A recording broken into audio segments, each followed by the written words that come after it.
Okay. Music on for the. You hear it this time? No, I'm just acting like it. I can hear it, but I'll hear it when I play it back. So what the hell, right? Friday, September 19th, 2025, Wrestling with Rip Rogers. Ask Rip Rogers live. I missed it by just a second there. Probably going to be the greatest show we've ever done. No, ever. I'm saying ever. Holy moly.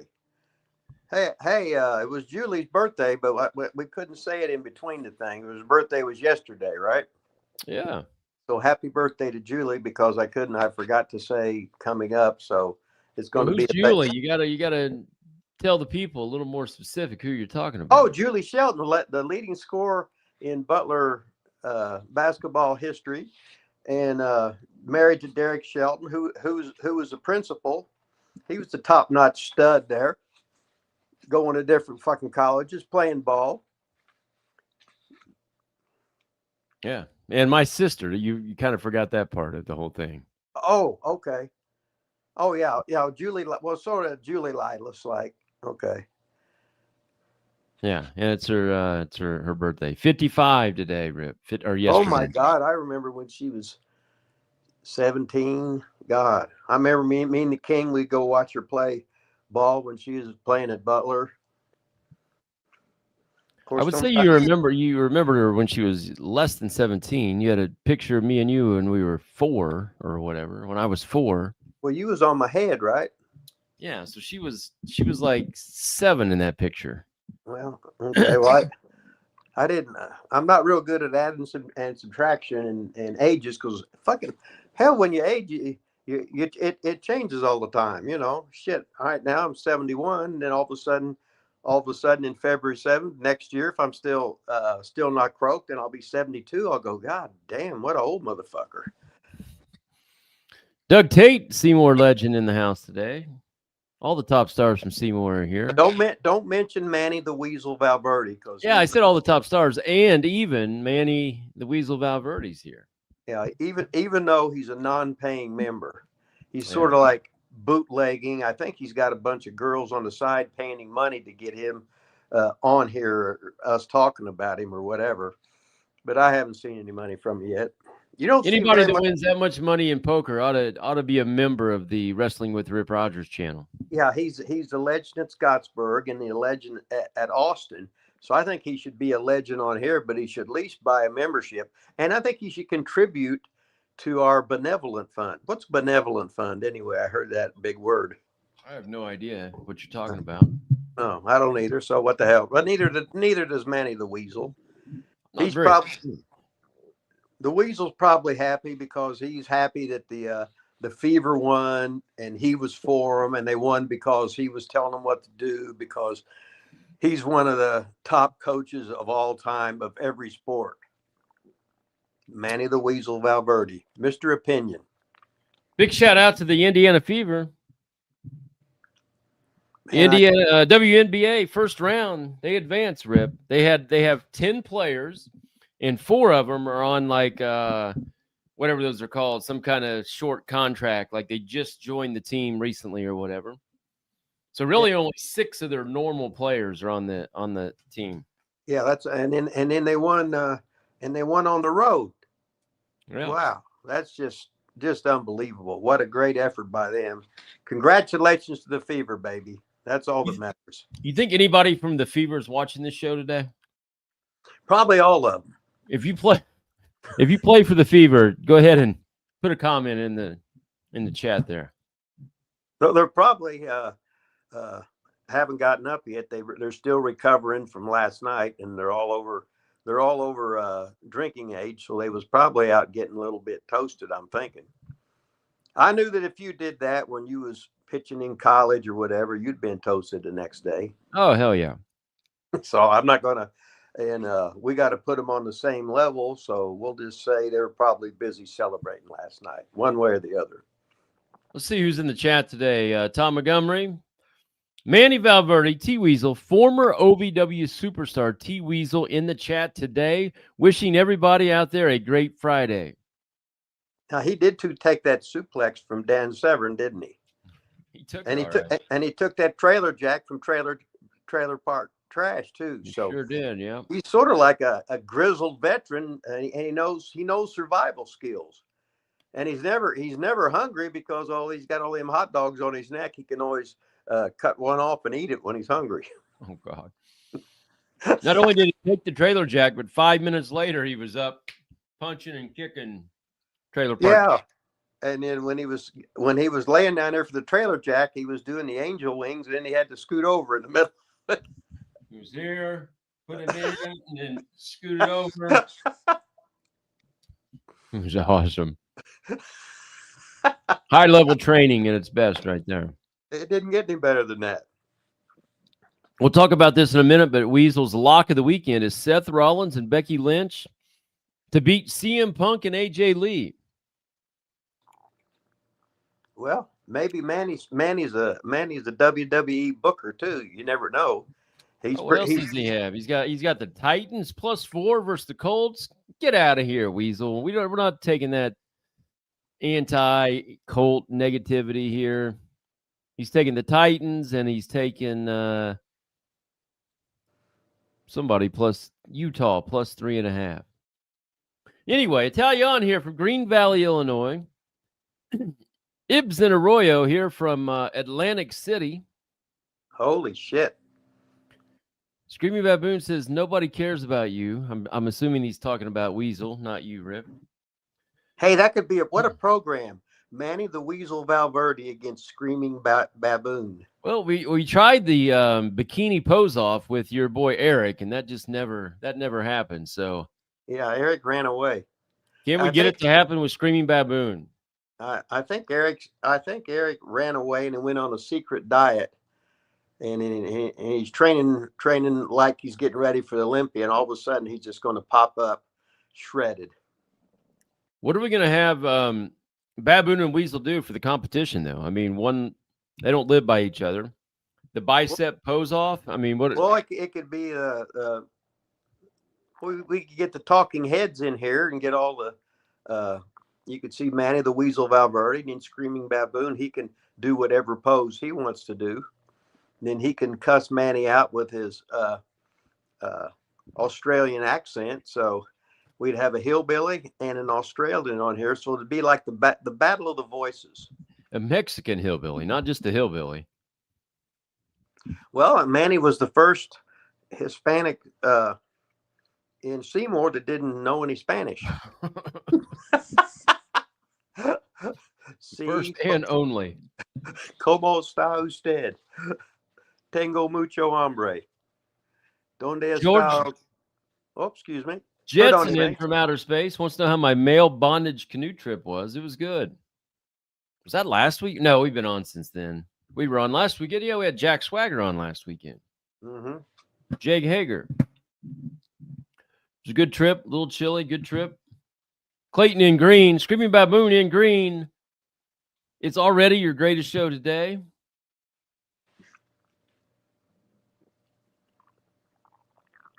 Manny the diabetic toad. Screaming Baboon saying. Oh, shit. That's good. Now, are you saying Manny's a bit overweight?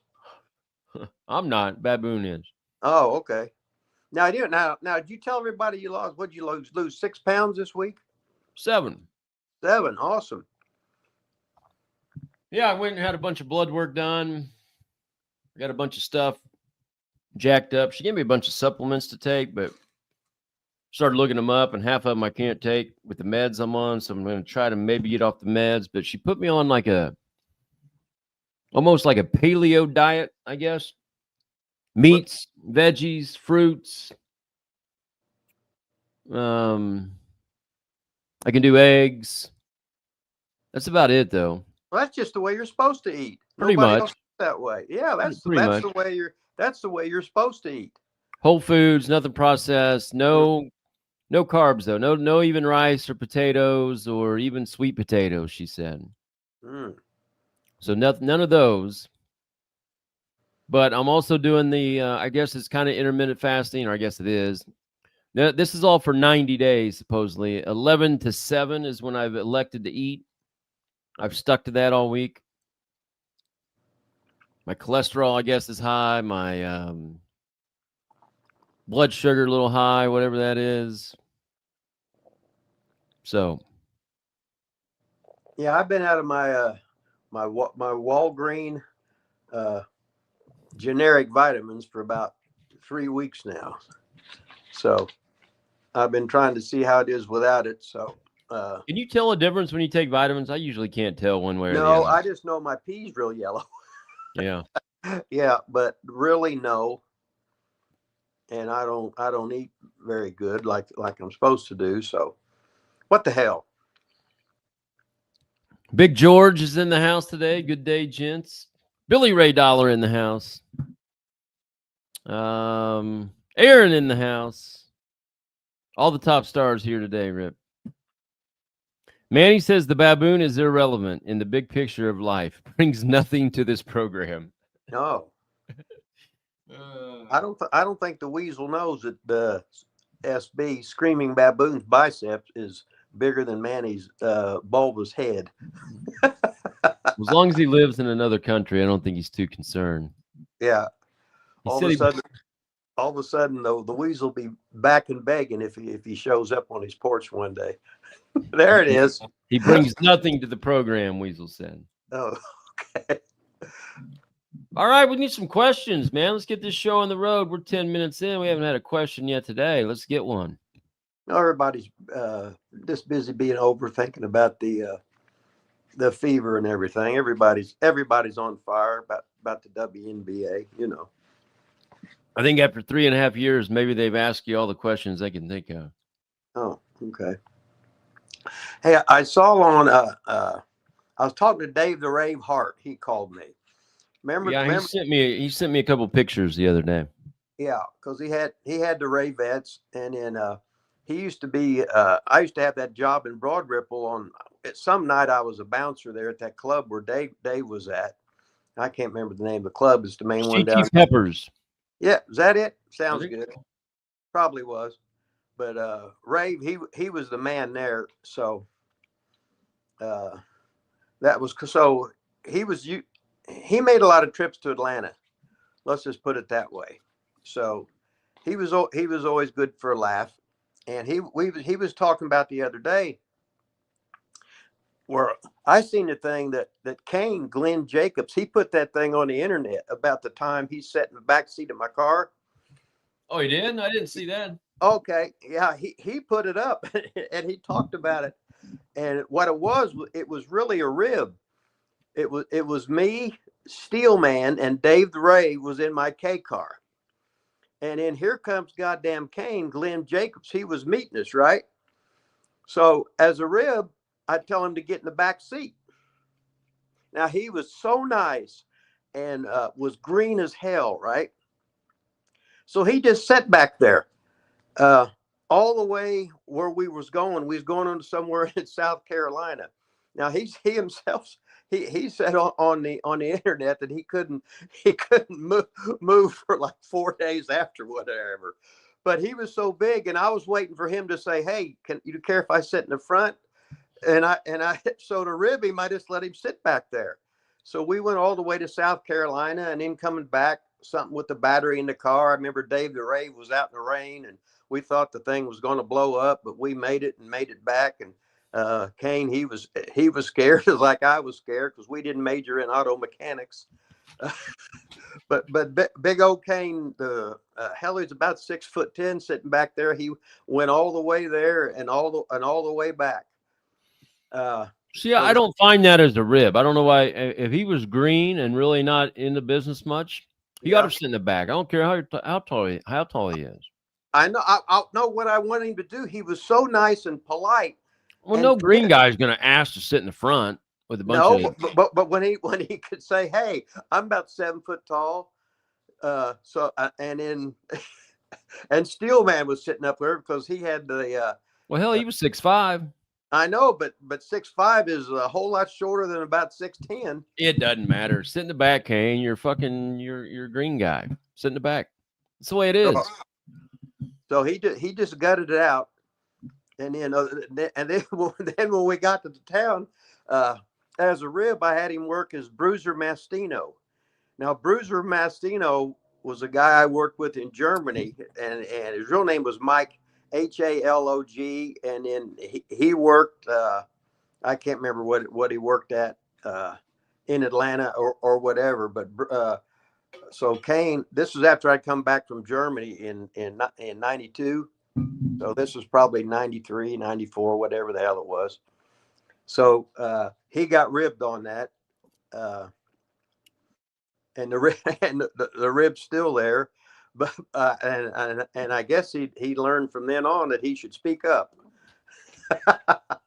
So where did he post this at? Was this like on his Twitter or where was it? I don't know. I just seen it on just scrolling through a thing. It was a story about it, and he was talking about. Was he talking or was it all typed out? No, it was typed out. Yeah, it was typed out.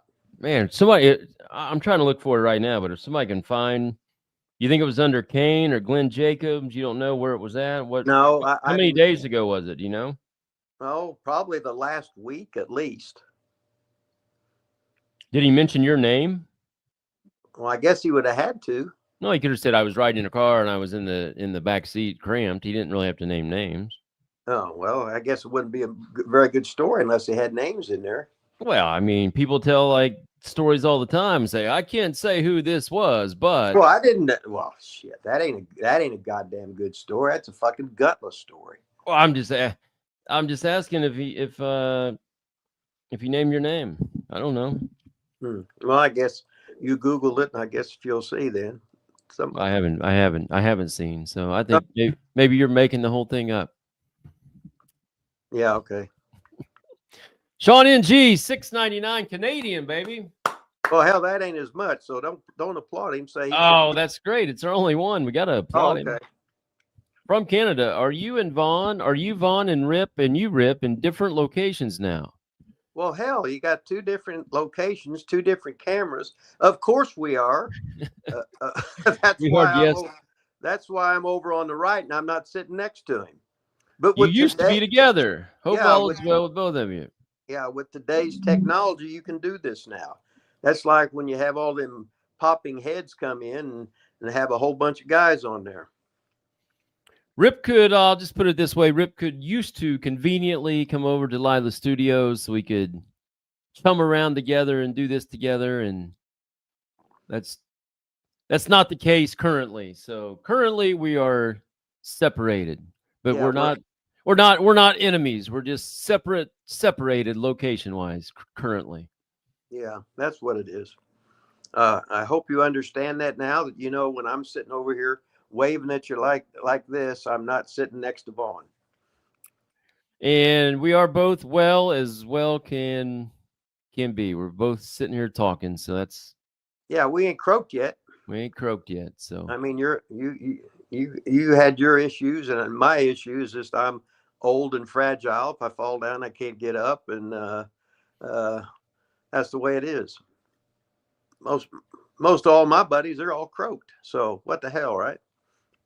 George Jetson said their therapist told him to take a break from each other. I like that. That was funny, Rip. You're supposed to laugh at that. I did. Oh, you went, If I start laughing, my teeth will pop out. Shane Parks in green. Ever wrestle Bill or Scott Irwin? Yeah. Both of them.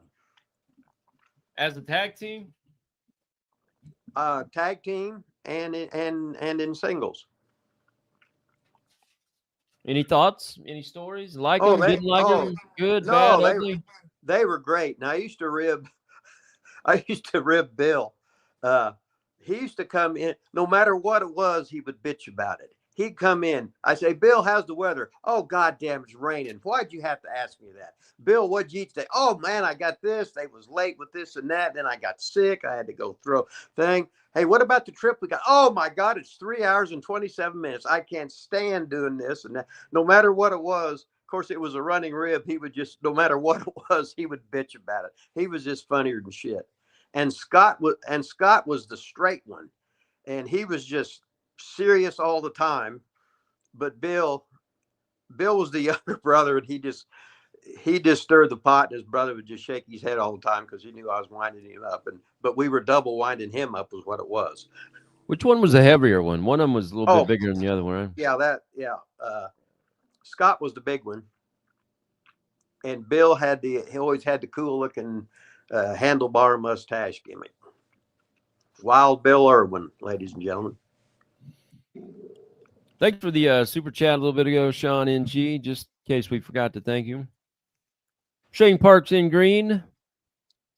Ever wrestle Frank Dusek or any of the Duseks? Well, Frank Dusek, he was a gimmick. Let's see, where was I at? Frank come in. I think we was in Dallas. Frank come in, and he had the world's greatest motherfucking robe. And I said, Jesus Christ, you look great in that fucking robe. And then at the time, I guess he hadn't been watching his calories and his carbohydrates and hadn't done any workout, but he had that beautiful robe. He looked like goddamn superstar. Then he took it off. I said, put it back on. You better work on that body. That's pretty cool. Talyon, longtime listener. Rip, of the two, Randy Orton or Jake Roberts, which was the better or is the better worker? Randy Orton or Jake Roberts? Well, they remind me of each other. Well, I can't see that. But Randy was third generation. Jake was second generation. But Jake was brought up with his with Grizzly, and Grizzly was a boss a lot of places. So they're both very good, and they don't work alike at all. Both very unique. Jake's still kicking, and surprise, surprise, Randy's still kicking, and Randy's just getting bigger and better. And Randy, I've never really seen him do anything dangerous, and that's why he's still ticking, living the life, living the dream, and both of them just legends. That's all there is to it. Screaming Baboon, $2 super chat. Ever get a terrible hiding from Wahoo? What I don't know what a hiding is. Probably a whooping, a beating, probably. Yeah. But Wahoo treated everybody the same. He beat the shit out of everybody. And he'd hit you as hard as he fucking could. And you were expected to take it and to hit him back as hard as you could. Because he sure as hell wasn't gonna back off. He was so aggressive. But then again, if you played pro football and you was a middle linebacker for years and years, I guess you were a badass. And Wahoo was certainly a badass, but Wahoo was one of the nicest motherfuckers around. And you could rib the shit out of him, and he'd just sit there and shake his head and laugh. But he was one tough son of a bitch, Wahoo McDaniels was. Did you ever wrestle? Hey, thanks, Screaming Baboon. Did you ever wrestle Sam Houston, Jake's brother? No. When I worked for Watts in Mid-South in '83, and I made a lot of trips with Grizz, when anybody had any car trouble, Mike was working at a garage, and you would tell Mike, you'd take your car to him, and no matter what it was, he would get it fixed. All the guys that wrestled for Mid-South, when you had any kind of car trouble at all, you'd tell Mike. Mike was a teenager then, but he would make sure your car got the best work, and all you had to do was pick it up and pay the guy. But you're always taken care of, because Watts, when you were in Watts's territory, you drove as much as a truck driver, and that was you should do the most mileage driving for Bill Watts's territory, and they had a lot of some stuff was on the interstate, but some wasn't. But when anything happened with the car, Sam Houston, Mike, he could get it done for you. I didn't. I guess I wasn't paying attention. Did you wrestle him? No. How about Grizzly? Let's do the trifecta. Grizzly, did you wrestle him? No, he was 20-some years older than me. Well, I mean, you were 20 years older than me, and I wrestled you. Well, Grizz was a 6'10" guy, so they don't really live that long. Yeah. But no, Grizz worked for years and years, and I used to always rib him. A lot of times either I'd go with Bundy, or I'd go with Grizz or Ernie Ladd. And Ernie was there to babysit Grizzly, and Grizzly was there to babysit Ernie, because Ernie would be playing Pac-Man or pinball machines and in Grizz he would keep all the girls out of the he'd keep the arena rats away from all the guys. I think he was secretly having them himself, but he was a good enforcer. He'd run them girls away from there when all the guys was trying to pick them up. 70QQ says he was watching Dr. Andrew Huberman on a podcast and said, over 40, the only way to keep weight off is meat, fish, eggs, fruit, veggies. It's pretty much what I'm on right now. Yeah, that sounds right. Meat, eggs, fish, fruit, veggies. Well, that's the way everybody should really be eating. It is. Yeah, but hell, in the United States, I don't know how anybody can afford to even get food. Everything costs so much. Now, when I do this right here, I'm still on here. I'm just looking up stuff about Kane. So okay. I don't want people staring at me, keep looking at like my phone and my computer and all that kind of stuff. So every time I usually do that, you always say, well, I guess Vaughn's gone now. I guess he had to go pee or something. But I'm really still here. Okay. $2 super chat. Screaming Baboon on fire today. Ever worked Brute Bernard? Great gimmick, crazed. Well, I'll just make this short as sweet as possible. No, I did not. Paid answer. Go long. Well, he asked me. It's a yes or no question. Well, okay. It's a yes or no question. But yeah, Brute Bernard, dude, he did the funny shaved head. He was a staple in Crockett's territory when it was in North and South Carolina. And he would work. He reminded you of George Animal Steel, but Brute, he was like a ooh, and he was a heel, or if he turned babyface or whatever. But he'd been around a long time. But did I actually work for him? No, he was a whole lot older than me, and we were in the same places at the time. He was usually always homesteading in North and South Carolina, working for Crockett's. So that's about all I can tell you on that. So, okay, everybody, remember, no more yes or no questions. Make sure you elaborate, real long questions, and follow up, elaborate, all that kind of stuff. Well, if you ask a yes or no question, the answer is either yes or no. Yes or no, please elaborate. How about that? Okay. Just put please elaborate on the end of every question today. Please elaborate. Okay. Yeah. Yes or no, and why? How about that? Yes or no. And well, if the answer is no, that ends it. No. Do you ever work with it? No. Glenn. All right, Glenn. Jeff G in the house in green. I slept with a few ring rats back in the day, he said. Big Jeff G sleeping with the ring rats. How about that, Rip? Well, he's probably, it was probably in Indiana. So he was like a regular. So the rats, if you're a regular, you're hanging out, the guys and this and that. Hell, many a time I get some of the guys I hung around with that that they would be at the same towns all the time. I'd take them with him, and maybe they'd go out and get with the rat and get themselves a wank or whatever, and let them experience what it is to be a pro wrestler after the matches. And that's the main thing. It's why you get in the wrestling business. You don't care about wrestling or driving. You just want to give it the arena rats.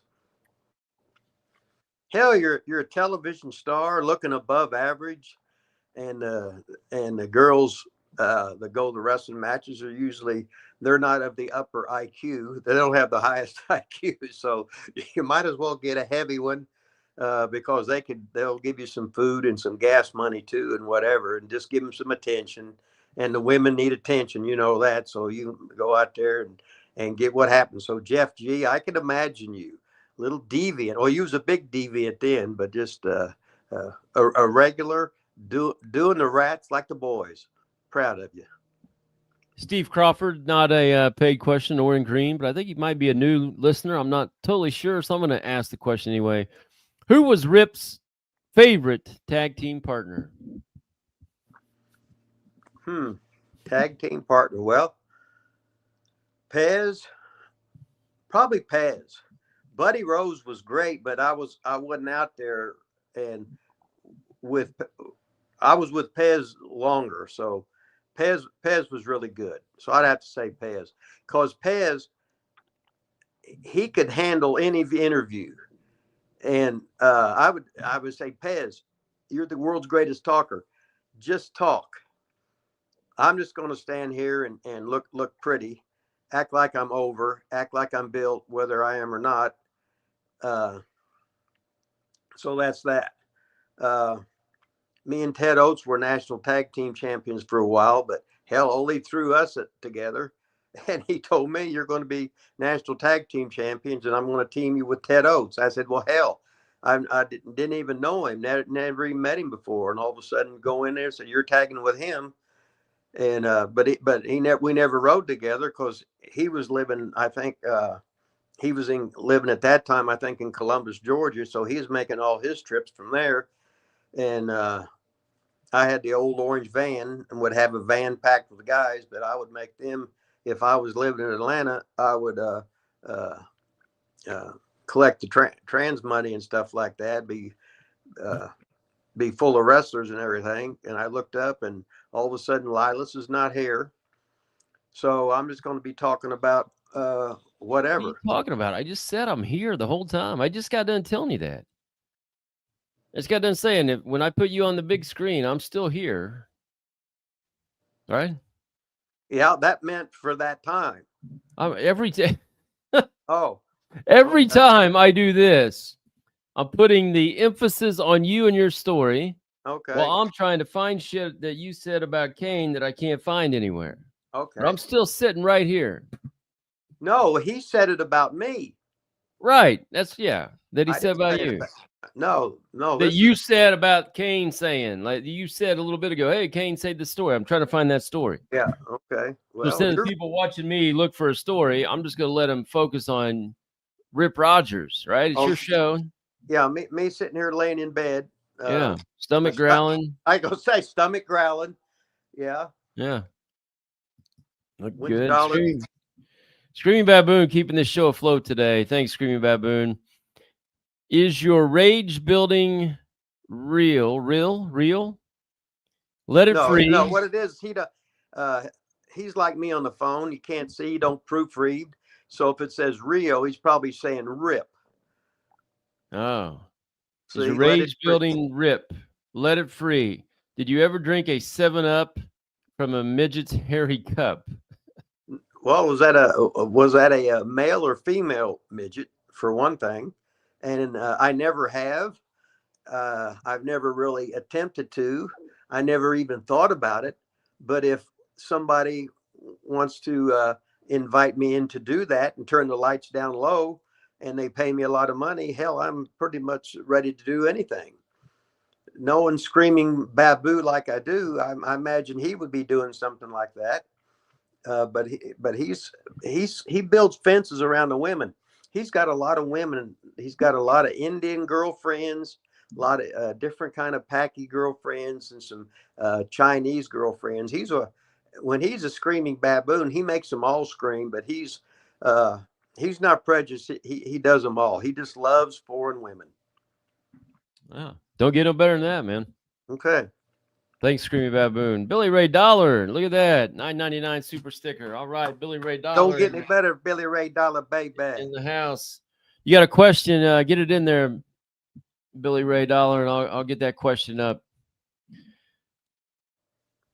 Let's see. There was somebody else that just had something. Can't remember who or what. Oh, that's what I wanted to show. Shane Parks in green, longtime listener and member of the channel, turning 60 on Tuesday. All right. Happy birthday, Shane Parks. 60.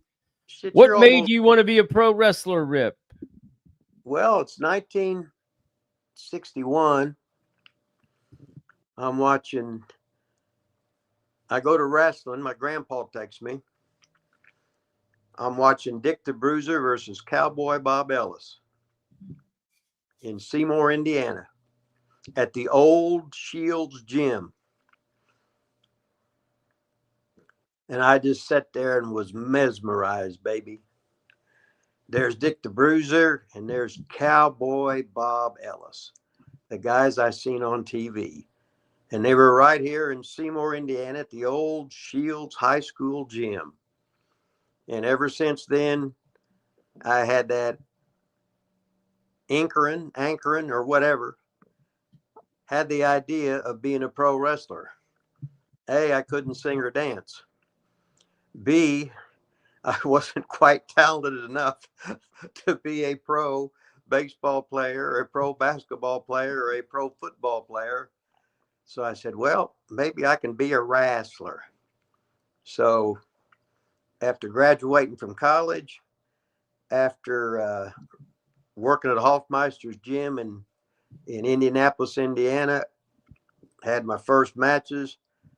Then I had my second matches. Pretty soon I worked for Bob Geigel. I worked for St. Louis, worked for Bruiser, worked for the Old Sheik, worked for the WOAY studios in West Virginia, worked some shows down in Atlanta. And then all of a sudden it started going together. Then I started doing it full time in late 77. And then half-assed been associated with it for how many years? So that's that. Was your end goal always to have your own YouTube channel? Well, I didn't even know what a YouTube channel was. Of course, they weren't around.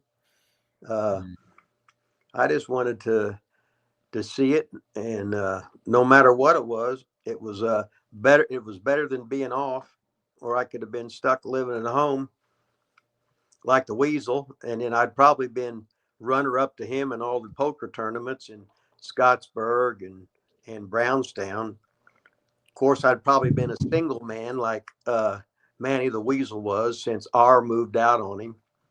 I think she's in California, probably just hanging out with all the studs out there. And Weasel's been losing weight, many ounces. I can tell he's probably still not recovered from losing R. Well, how we got there, but hey, ask me a question, I'll tell you some lies. Jeff G says, do you still talk to Rebel from AEW? I have not talked to her for a while, but funny you should mention that. I have a reminder in my phone today to call Paradise, her significant other, to check in on her to see what's going on. I'm not sure. I saw some bunch of tweets from her that looks like she's having some health issues. So I had it on my agenda today to actually check up on her. Well, that's good. The last time I seen her, she was healthy. Jimmy was laughing. She was making fun of Jimmy. He was making fun of her, and life was good. So thoughts and prayers go out to her. Yeah, she's had a bunch of tweets lately going to Mayo Clinic and Holy shit. test, and I don't know exactly what's going on. That's one reason I was going to call him today, just to check in and get an update. Big George, $1.99 super chat. Thanks, George. Did you ever want to quit wrestling and didn't? Hey, before you answer that, I was going to piggyback off your Okay. got you into wrestling, because I would never ever have gotten into wrestling. I would have never wrestled a match in my life if it wasn't for the hustler Rip Rogers. If Rip Rogers wasn't the local legend in Seymour, Indiana, and as intriguing as he is, and what's the word I'm looking for, Rip? Stupid. The aura about Rip Rogers, Stupid. just everything, man. I thought Rip was just awesome. So that's what got me going to most of the local matches, was to go watch Rip, and then that just continued. And I would have never, like, if you didn't come back and start doing OVW, I would have never went out like on my own, so to speak, and joined a wrestling school if I didn't know Rip. And I knew Rip, obviously I went and trained with Nick first, but you're the one that kind of, got all that set up, and you were my in. So Rip was my, whoever you said your two guys were that you went and watched. Rip was my guy there. So if it wasn't for you, Rip, I would never have stepped foot in a wrestling ring. So appreciate that. Well, I must owe you. I want to point out right now, no matter how high the price of coffee goes up, when I go to Lilas's house in Lila's studios, he would always have the coffee. And since I'm not doing it in the studio, I haven't had any coffee since there, except one night at one of the places I stopped late at night all the time. I told them I was going to fill the biggest pop cup up with coffee, and it just charged me for the pop. So they did that. So that's the only coffee I've had in months and months. So wow, do you miss it? Yeah. Why don't you just buy your little coffee maker and make it? Well, coffee costs too much. Oh. No, coffee costs too much, and I wouldn't know how to do it anyway. If you bought a whole thing, you could buy a whole thing of like Folgers for $15. It'd last you for months. It's the richest kind. You're too young to know the Folgers commercial. It's the richest kind. That's what they always said at the end. Yeah, I think I can't remember. Did you ever wrestle Dick the Bruiser? No. Oh hell, I was a goofball when I was working for him. I didn't know anything. He was the star. He was business partners with the great Wilbur Snyder, and Bruiser was sort of a bully, but he was funny, and I kept him entertained, and that's all that mattered. And then all of a sudden, when I told him I was leaving to go work full time, he goes, no, there ain't no place like that, but you can work every day. I said, I'm sorry, there is. He said, well, if you don't go, I'll use you more. Oh. And I just started fucking laughing. I said, man, I'm out of here. Thanks for getting me started. So, and then the next time I saw him, it was years later when WCW was doing a house show at the old Indiana State Fairgrounds Coliseum. And I'm in the dressing room and he's outside. And then all of a sudden he comes in and everybody treats him like he's just a mark. I said, you motherfuckers, this is goddamn Dick the fucking Bruiser. And he almost had like a tear in his fucking face because I was putting him over. And he was just liking it so much. Where I remember him as a rib. One night I was coming back from a town in my beat up Pinto. Hell, he's bumping me from behind in the dark without his lights on, right? I'm going, what the fuck? All of a sudden he passes me and he's laughing, but he had one of the expensive cars that him and Snyder had. I can't remember what the fuck it was, but through the top, he was just waving and smiling and having a good time and just fucking with him like he was a little kid. So Dick the Bruiser, he was like the kid that never grew up, but he was my hero. So what the hell, right? Yeah. I almost forgot George's question because I cut you off from answering it. Did you ever want to quit wrestling and didn't? Get back to that question. No, I wanted to be somehow associated with the wrestling business till I croak.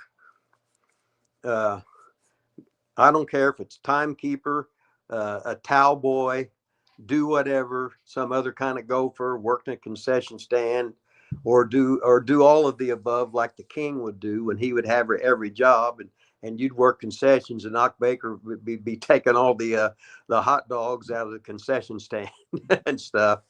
But it's the atmosphere it is. You just have so much fun at it, and it makes you smile a hell of a lot more than any other regular job. And I didn't want to take a chance, and I never wanted to be out of the wrestling business.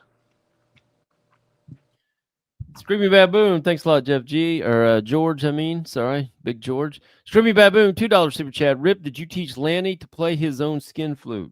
No, when I met Lanny, about the first thing he did was show me how he could play his own skin flute. And I said, damn, I never seen anybody do that before. And I said, what's the secret to that? He goes, well, I'm real flexible. I do a whole lot of stretching, but the main thing is I got a huge worm. So I had him take that thing out and shake it and helicopter a bit like that. I said, damn, that's good. It's way above average in length and width. That's why I suggested that he shave the pubes to give it the illusion of length. So he always did that. And I remember one time he come home with me to Seymour, and I was seeing some girl. She was a school teacher, and so we went over to her house, and I was talking to her, this and that. Lanny snuck up from behind her, and I'm not going to mention any names. The names have been changed to protect the guilty. So all of a sudden, he had his worm out, and then when she turned around, it was just like right in her face. And you could just see the eyes open wide and sort of go gulp. And he said, oh, I just thought you would like that. So anyway, the names have been changed. Protect the guilty. There will be no stooging on this of who that young lady was, this hot young lady. And anyway, that's just another day in the life. So who was it? No, I just told you. I ain't saying. Oh. I'll tell you afterwards. I probably don't even know her. No, I bet you do. Really? Yeah. Was she hot? Yeah. Yeah. Billy Ray Dollar, $9.99 super chat. Rip, did you ever wrestle as a babyface when you started? Yes or no? Oh, the yes or no question. Well, almost everybody starts as a babyface because you're stupid. You don't know what to do. The heel should always be older than you and have more experience than you, so he can tell you every move what to make. He will lead you through a whole match and nobody even know it. Hopefully. But yes, I wrestled as a babyface. I was the shits. Starting out as a heel, I was the shits. But I learned from a lot of good people. Within 2 years in the business, I'm living with fucking Randy Savage, and then he pretty much taught me the wrestling business. Him, his mom and dad, and good old Leaping Lanny, the man with the huge hammer. So, but yes, I wrestled babyface. Look at that elaboration. It was a yes or no question, and you still went above and beyond and answered that question to the fullest. Appreciate that. That was a $9.99 Billy Ray Dollar question too, baby. Now, maybe everybody on here is real smart and they know. Why is it that the heel typically always has led the match? Because now just think, years ago, if I was a heel and you was a babyface, you usually want to have the heel bigger than a guy. So the other guys, the babyface would be the underdog, because right away, well, this guy's 6 inches taller and 60 pounds heavier. So automatically he's got sympathy. But the heel's the quarterback of the match. So if I'm wrestling you and you've had no matches or whatever your experience is, Vaughn, and I've been around, I said, okay, Vaughn, just shut up. I know you're nervous. I'll tell you every move to make. Do it to the best of your ability. If the match is great, it's because I'm great. If the match is the shits, it's because I don't since I know you're green, I'm not trying to ask you to be a superstar. I'm not trying to do all this stupid stuff. We're doing nothing but basics. I'll be on you, tell you everything to do, because years ago, the heels would get shot at, stuff thrown at them, try to get run off the road and shit. And the baby faces would sell pictures and make money. Oh, God, here we go. We made it almost an hour without this happening. Ben Hameen in the chat. What's up, buddy? Cauliflower Alley. I think he liked it. He acted like he was bored. He wouldn't put it over. You know, Rip. Ate the buffets. Talked to Mick Foley. I think he had a good time. But now, look what we got. This never would happen on Hameen Media Network or Hameen Media Group. This would never happen on Big Ray and Hernandez and the Vet Show.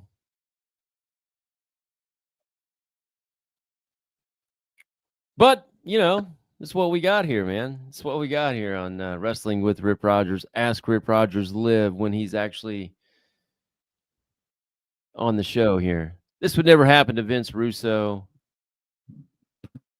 Oh, Rip's back. Rip's back. All right. Yeah. Ben Hamim's in the chat. Oh, here we go again.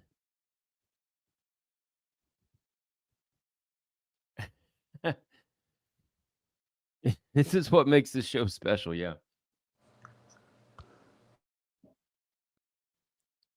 At least it didn't happen last week. Hey, last week we had Jake Hager on the show, and we didn't have any technical difficulties. So that worked out well for once. Hey, Rip's back. What's up, Rip?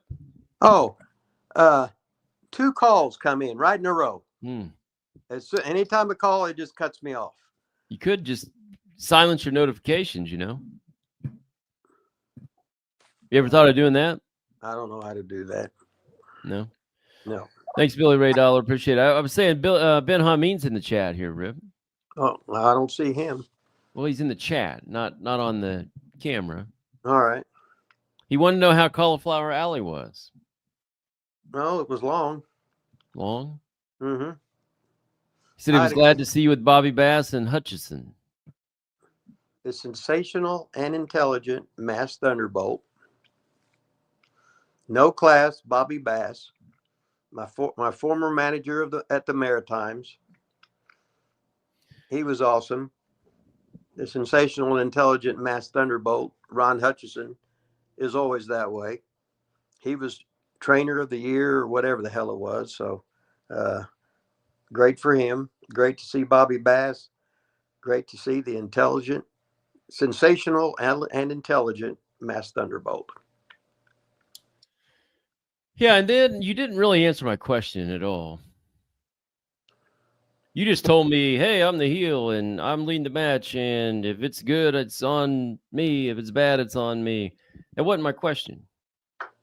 Why couldn't you do all that as a babyface is my question. Because why does the heel lead the match and not the babyface? Well, if the heel is the total shits, a lot of times the babyface will lead the match.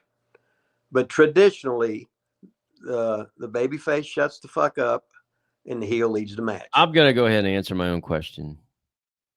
Isn't it not because the heel's in control? They're the ones giving the heat. They're the ones, they're leading the match because they really are in control of the match, because they're the ones getting heat on the babyface typically. Well, but if you're a babyface, I'm telling you what to do to get over. Okay, well, why can't I be a babyface then and just tell you what to do to get over? You're not. You're answering it with not really why. You're just telling me this is what happens. Why can't a babyface know how to get over? Why does the heel have to tell him how to get over? Because babyfaces, you're a babyface because you're stupid. That's why. The brains of the outfit is a heel. The heels are the brain. The baby faces, they just want to look good and get all their shit in like fucking marks. I think it's because the heels are in charge of the match, like heat wise, and. But if the baby face is calling the match, then they'll just say, oh, "Okay, poke me in the eyes, beat me up, or whatever." Yeah. But baby faces, they're not brought up to call matches. Heels. Okay, tomorrow, Brock Lesnar, John Cena. Yeah. Who's calling that match? It should be Brock, but Cena's got more experience because Brock's a part-timer. Well, Cena's. But no, when they get up there, you don't have to be any good. They will have people give them fucking scripts of what to do. I know who's going to call it, John Cena, because you can hear everything that he calls. You can see him call the whole match. He yells it out pretty good. And if I was him, I'd be. If you're yelling and screaming all the time, they don't listen to you. And if he could yell it and scream it in Carney or Cockney, of course, today's guys wouldn't understand it anyway, so that's irrelevant. Hey, see Baboon he's on my page here, $5. Because the heel beats the face for 90% of the match before the face come back and win. Well, that depends. Well, we know they don't win every match, but no. But what I'm saying is, a lot of times I would do just the opposite of traditional wrestling because why does there have to be a shine? No, well, there doesn't have to be. Okay, and I would argue that a lot of times you didn't do that. A lot of times you did you were the heel, you beat up the guy, and then you lost. Well, if not, then you have a fucking boring match with no fucking heat. Well, you just said I do it the opposite. You didn't always do it the opposite. That's not what I'm talking about. What are you talking about then? Average fucking goofball fucking wrestlers. Oh, I'm the baby face. I have to shine. I have to get my signature moves in. Fuck your signature moves. You're winning at the goddamn fucking end. No, just shut the fuck up and do as you're goddamn told. Fucking goofball. Oh, I got to get my shine. Fuck your shine. You're fucking winning. It's supposed to be a contest. It shouldn't be that the fucking big smart marks can go out there. Oh, this is what they're going to do. And he's going to get all his traditional moves in with this and that. And then he's going to win in the end. Now, fuck them. Fuck everybody. I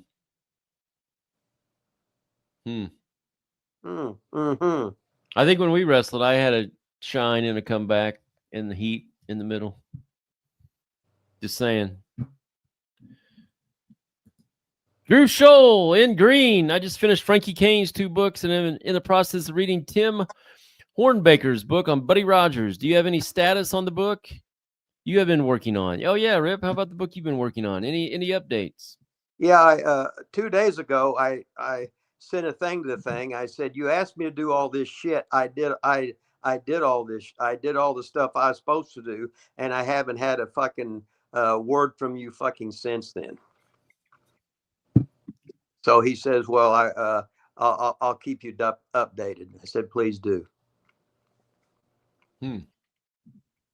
Yeah, I had 18 sessions over the phone like we're doing now, from an hour to 2 hours of him typing 100 miles an hour, blah, blah, blah, blah, blah, blah, blah, blah, blah, blah, and making pages and this and that. You ought to just tell him to watch all our shows and he could just get a book from it. Well, that'd be a good idea. Aaron has asked a bunch of questions, so I'm going to get one in there from Aaron. Ever take on the Rock and Roll Express? Too many fucking times. Yeah. With many different partners. Did you ever beat him? Oh, hell no. Are you ribbing me? Why? Why not do a different one time so the people don't know, so the marks can't call the finish and they know they're going to win every time? Why not? Well, because I'm not booking. Working with them, the funny thing is Ricky always sells because he's a better seller.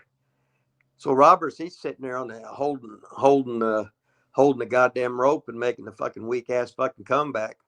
Then we go into the fucking 4-way, this or that or whatever. But now Ricky is the one that always gets his ass beat and sells all the time. Robert, he's barely broken a fucking sweat.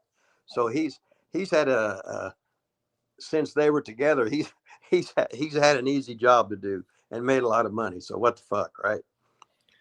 So me and APOC were partners, and we were good guys there for a while. He had to do all the work. He took all the shine, did all the sell, everything. Or did he? Well, when we were heels, he would take, any whatever they want to do to shine him up. He would always take. When we were the baby faces, he would always take all the heat all the time. He was always bitching about that shit. Well, that's part of it. Then I'd come in chopping everybody. Yeah. That's what it was awesome. Yeah. It's, well, why is this guy? He's a third gen wrestler. That's why. Well, why is this? Well, he's got this many followers. Well, why is this guy a fucking star? Well, goddamn, he's fucking 7'5". He can't fucking walk, but goddamn. You got to remember the wrestling business is not run by wrestlers. Scott Robert the Sage in the house. You know him, Rip? Might be a new listener. Shit, probably on fire. Might be a brand new one. Yeah, something about training Mike Bennett. I think it was Mike Bennett. Did you trade Mike Bennett at OVW? I don't remember him being at OVW. I don't. If he was, I wonder if he was when TNA was there. Was he one of them from TNA that they sent there? I don't know. Now, he had a girlfriend that was a girl wrestler, right? Yeah. Can't think. She was an OVW too. She was one of those diva search girls. She came to Muncie a couple times. Okay. Yeah, I can't. A lot of I can see her. Yeah, I can see, but Was it Maria Quinellis or something? Oh yeah, Quinellis. Yeah, that was it. Good call. Yeah. Yeah, you want to know who had the best ring psychology of all time, Rip? Now, how in the fuck would I know? The guy that invented ring psychology was Nature Boy Buddy Rogers. He was so good they give him the WWF belt, and he was the NWA champion. He was the best, and he was street smart because he was from New Jersey. And he was the first guy to shave the fucking body, have the fucking tan, the bleach blonde hair, the strut. Really got into fucking high spots and learned how to do shit on body parts. I think he's my two favorites was always him and Terry Funk. But Buddy Rogers, I always said he was number one. But that's just my opinion. So what the hell? Frank's Pickle Barrel asked in Green in the house. He's got a couple questions, but we got to get to Center of the Board made an appearance today. So Center of the Board's in the house. All right. Super chat. Appreciate that. Finally, get to kick it with the Hustler. Hey, Rip, give me your assessment of the best bookers in the territories. Like, is it Louis? How do you say his name? Luis? No, Louis Tilley. Louis Tilley. We called him Louis Toilet. Buck Robley. Yeah, Colonel Buckley George Christopher Robley III. He was from Frankfort, Indiana. Oh, was he really? Or George Scott. Yeah. Give us a little breakdown on those three bookers for the $30 super chat. Louis Tilley was a pitcher. Yeah, I was going to say same generations, right? But Louis Toilet, Louis Tilley, he had been bookers at a lot of places, especially down in South. In the South Territories, you would work a Northern style or you'd work a Southern style. In the Southern style, it would be more fire and brimstone, more punching, more kicking, more fast action. Where the Northern, you would be working in like bigger cities and stuff. So you would have wrestling like once a month would be a minimum. So you could do work slower and have bigger guys and stuff. But when you went down South, hell, we're in Birmingham every Monday night. Tuesday night, every night we're in Mobile. Thursday night we're in Montgomery. Friday night we're in a spot show. Saturday night we're in Dothan. So we're running all these same towns with like a territory from Pensacola. You had a territory in Atlanta. You had the territory with George Scott, and we was talking about George Scott, but he was a real good friend of the Poffos. Whenever they needed a job, they could work, or George Scott would give him a job. And he was one of the early bookers of the WWF. or WWF. So George Scott, he knew what the hell what was going on. And now Buck Robley, I met him when I was working for Dick the Bruiser, and he had been down south, and Buck he had been a booker for Watts twice, I think it was, but he had the Buck had the world's worst body. He was a very smart guy, but he would wear the big arm pad, and he wore a yellow T-shirt that said, "Don't call me yellow, don't don't call me yeller." But I met him working for Bruiser, and he was telling me road stories, and he says, and I said, "Well, why are you here?" He says, "Well, I'm visiting my mom and dad. I'm from Frankfort, Indiana." And I said, "Well, hell, if a guy from Frankfort, Indiana, if he can make it, shit, I can make it goddamn too." So, yeah, Louis Toilet, Louis Tollet, he was a great booker that worked for years and years in the Southern Territories. Buck Robley, he had 2 stints as a booker for Bill Watts, and I worked with him. The first time I worked with him, I was working for Ron Fuller in Pensacola in 1983. And George Scott, yeah, he had been a booker for years and years with Crockett's. And then when Vince went big time, George Scott was the booker. So I threw you a little bit of information on all those guys. I hope. All right. Okay. Good deal. Thanks, Center of the Board. $30. It's awesome. Glad you could stop in today. Billy Ray Dollar, $9.99 super chat. Billy Ray Dollar on fire today as well. How do you define ring psychology? Okay, now, if I hit you 50 times in a row in the face and you ain't got no blood or no swelling, it's obviously not real.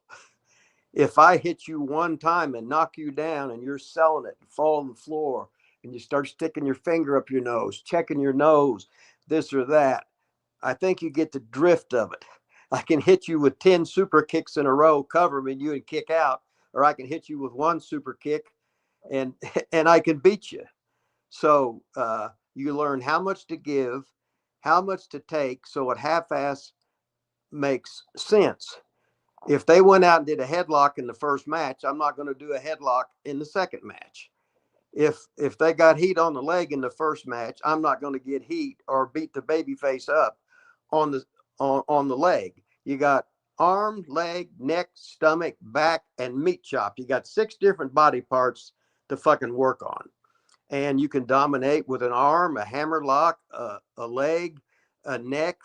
You got all those body parts you can dominate with that. You don't want to see 6 matches in a row doing headlock takeovers. So what you do is, you know your subject, you know what they've seen. I don't want a sunset flip in every match. You don't want a small package in every match. You don't want the same comeback. You don't want to go outside early in the match. You don't do like AEW does and have a backwards flip to the floor and everybody and a die, all that shit in the first match. It's got to be built as a story. So ring psychology, you learn to work as a baby face or the heel to the slot you're working that night. If you want an opening match, I'll give you an opening match. If you want a second match, I'll give you a second match. And then they usually say, don't go outside until after the first intermission. Don't milk. What's that? No, nobody says that these days. I know. Well, they used to have the wrestlers, the great bookers had, and they established rules. So when they would break a rule, the heel could win, but the ref didn't see it or something, especially because the manager had him turned around or whatever like that. But yeah, ring psychology, don't worry about it. That's why guys start out of baby faces, because the heels have the good ring. When they turn you heel, that's an honor. That's where you understand ring psychology. At least it used to be. Now, in today's world, I don't have an idea. I don't have a clue. I just know that if you go out and do basics, work as a baby face or heel to the slot the way you're supposed to, you will get over, and others will just do a bunch of matches and think they're over. I'm not sure you're answering the question. You're talking about the whole card. What about in a match? Like if you're in a in a match, any match, main event match, how do you Yeah. define ring psychology within that match? Like, I look at ring psychology as telling a story, getting the crowd's emotions involved, rather than just going out and doing a bunch of moves. No, am I wrong on that? Well, the guys that work underneath do a bunch of moves. What I do in the main event, I tell people what I'm probably going to do, and you stay away from it. Yeah, I get that, but that's again where you're slotted on the card and what to do and not do. I'm talking psychology in the ring. Like, I'm having a match. I'm talking about the psychology in the ring is exactly what I'm explaining to you. It's but you're saying wherever you're slotted. Hey, don't do the arm if I'm doing the arm. I'm talking about telling psychology, telling a story, whatever. I'm saying tell a story is ring psychology. If you're wrestling somebody, I'm talking about that particular match. Let's say there's not another match on the card the whole night, just you and whoever it is in a match. Define ring psychology for that match. You can't define ring psychology. I could be talking for fucking 10 goddamn hours on. It's when you get fucking thousands of matches in it, you're doing it, but you don't even fucking know it. You're so fucking good. Ring psychology to some fucking guy watching the podcast. I could talk over his goddamn head. You wouldn't understand it goddamn anyway. All right, I'll define it how I think then. I believe ring psychology is telling a story, and I believe that it is also getting the fans truly emotionally invested in the match. Like, they could really care. Like, they really care who's going to win or who's going to lose, or they really care thinking, man, this guy might really be hurt, or I might really feel sorry for this guy, or I might really want to cheer for this guy. I really want this guy to win. I really want this guy to lose. And you tell a story to set that up. That's my ring psychology opinion. Yeah, but you got and you do things that make sense, like that follow the story. You don't do a pile driver and get up and flip the guy off and then pile drive him back. They'll get up 3 and 4 times now in a fucking pile driver. You got to protect what you're fucking doing. And as far as reaction ain't nothing. People care whether you're fucking cheating. It's like when you handed me that goddamn fucking gimmick. Now it was a new fucking thing. Yeah, it's ring psychology. Well, you know what to do, but you can't do that in the goddamn first match. Nobody's asking about the first match compared to the last match. I don't think that's really the question. Anyway, thank you, Billy Ray Dollar. Appreciate it. Yeah, he ought to give us $100, and I'll talk the whole hour on that. Son. Very good. Yeah. Center of the board, $15. Hey, Rip, could you tell us about your view on the contributions of foreign ministers? Like, I always say all these names wrong, so you say them. Mr. Saito, Kendo Nagasaki, and Kabuki. Well, okay. Mr. Saito, he was a big shooter. He an Olympian for Japan. Kendo Nagasaki, I was with him in 2 territories. He used to, but this is not the original Kendo Nagasaki. The original Kendo Nagasaki was a guy from fucking Europe. I think I can't remember right now if he was from. He was from England. His name was Peter Thornley. Peter Thornley. He was the original Kendo Nagasaki, and in Sasazaki, he took Kendo Nagasaki's name, so he was the second Kendo Nagasaki, and I was with him with Bill Watts. Now, the Great Kabuki, there was 2 Great Kabukis. The original Great Kabuki, he worked for ICW. His name was Ray Urbano, and he was Hispanic. So a lot of times, Kabuki, the original Kabuki, was Ray Urbano, and he was not Japanese. Now, the other Kabuki, he was Japanese, but he worked under the hood as different other things too. So I think I got that. I think I answered the question on that. There you go. Mr. Saito, he was a great Japanese amateur wrestler too. Saito. There you go. You got one right, Rip. Okay. You got one right. Got one. Okay. It's hard for me to read it. I can't see it.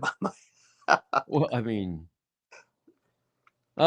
Big George says, who have you heard gave Johnny Walker the Mr. Wrestling 2 gimmick? I've heard Leo, Garibaldi, Jerry Jarrett, Louis Tilley, Eddie Graham. Don't know. That was before me. I don't know who gave it to him, but I'm glad somebody gave it to him.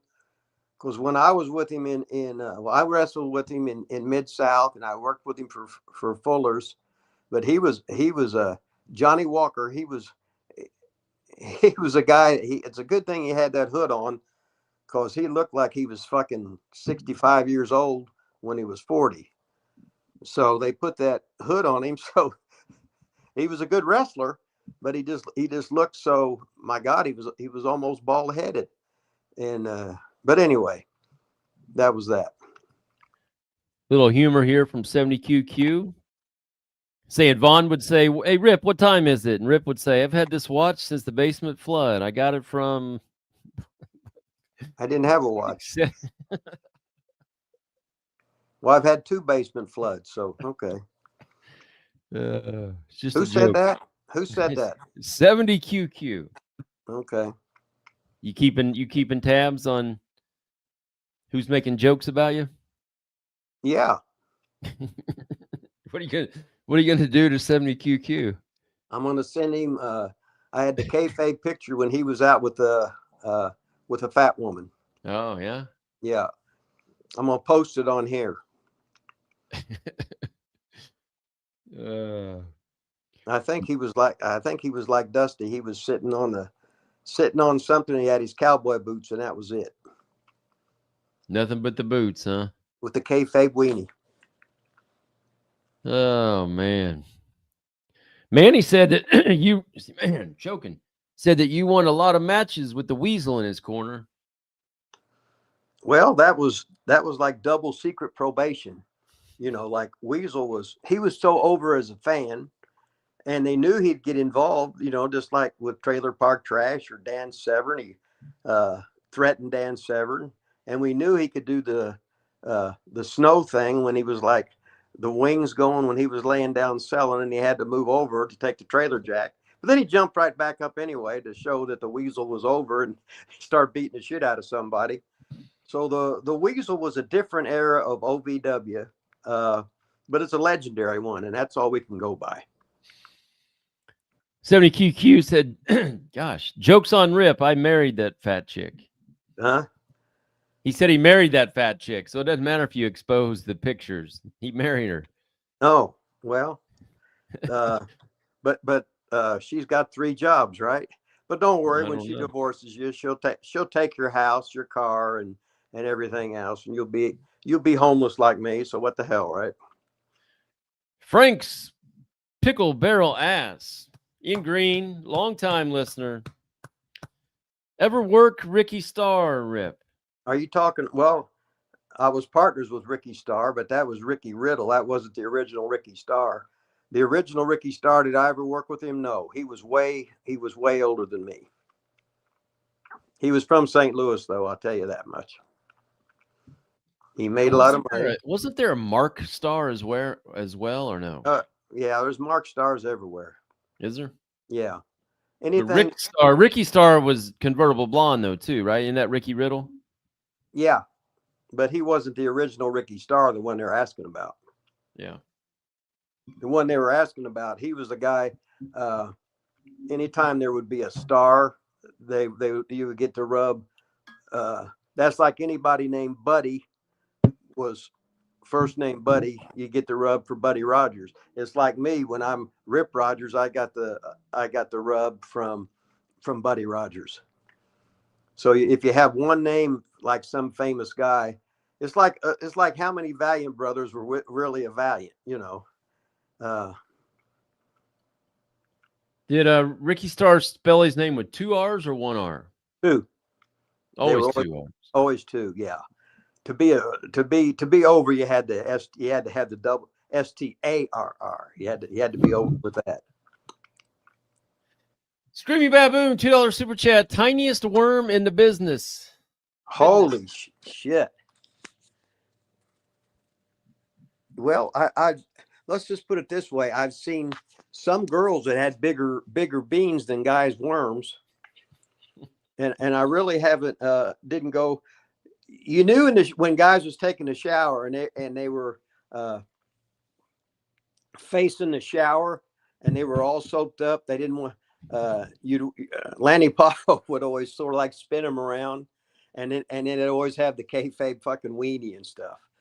And I don't want to mention any names because guys might get butt hurt over it, or their stock might go down with rats, or if they've already deceased and they're upstairs or downstairs, they might get me when I croak. So I'm not gonna. But anytime you were a Japanese guy, you didn't you didn't have a big worm. And I want to take something back. A while ago, Ray Urbano, no, he was actually from the Philippines. That was where he was from, because we called his worm the Filipino tickler. Oh yeah. Yeah. Wow. But he's not around anymore, so we can say that. All right, unless we get a big money question coming in soon, this is going to be it. Hour 20 in. Shane Parks in green. Ever work with the Mongolian Stomper? If so, please elaborate.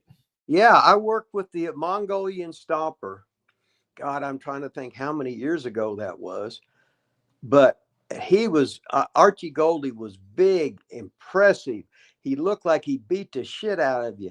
And we fucking tied up and started fucking laughing.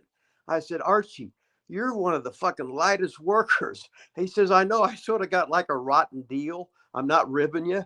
He said, it looked like I would do shit. And he was such a, and usually in most territories, he never spoke. Yeah. But then when he turned babyface, he talked English. But he's really? from Mongolia. But he was from Mongolia, right? Yeah. I don't really remember ever seeing him talk, I guess. I must have. Yeah. Usually had a manager, and he just did. He always wore the gimmick on his head. Yeah, or whatever, yeah. He hated him screaming, so he wore the thing so he couldn't hear. Yeah. But he was a good fucking motherfucker. I'm trying to think who I was working with for at the time, but we just fucking laughed and we had such a good time just bullshit. And it's great when you meet guys that are older than you. You've seen them as a kid, you've seen them in the magazines, and you always wondered what it was like to work with them. And here this son of a bitch was. I thought he just going to fucking really stiff me and whatever. He didn't fucking touch me. It was fucking awesome. Wow. All right. Thanks to everybody, man. Sean N.G., Screamy Baboon, Screamy Baboon, Screamy Baboon, Billy Ray Dollar, Big George, Screamy Baboon, Billy Ray Dollar, 2 $9.99s for Billy Ray Dollar. Baboon, another $5 one. Center of the board, $30. Billy Ray Dollar, a third $9.99 rip. He was on fire today. Center of the board came through with another big one. Screamy Baboon, another one at the end. Pretty good job there, man. Now, even though he's over, how many dollars did Manny the Weasel Valverde did he contribute? He has never contributed one penny to this show. Wow. Ever. Never, ever. And how we've made his legacy. Yeah. Help get him over. Hell, done a lot for him for sure. Yeah. Dating a Whitcomb girl and dating and R, the legendary R. He ran her off to California with that big hammer. So the music. Oh, okay. I can't hear it, but I'll go with your head, Bob. Go Fever. That's it. Fever, baby. Fever, baby. It don't get any better than that.